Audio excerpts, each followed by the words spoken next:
Hello friends. So let us discuss what is business analytics.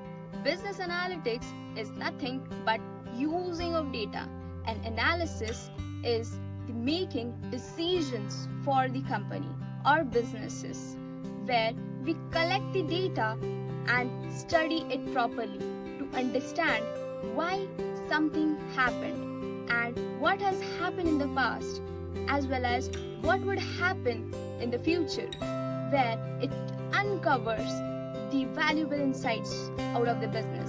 It is a tool which is able to understand why and what is happening in the business, where which helps in proper decision making as well as planning the actions and moves for drive a business to a particular level, and it also helps in achieving the target and achieve the success.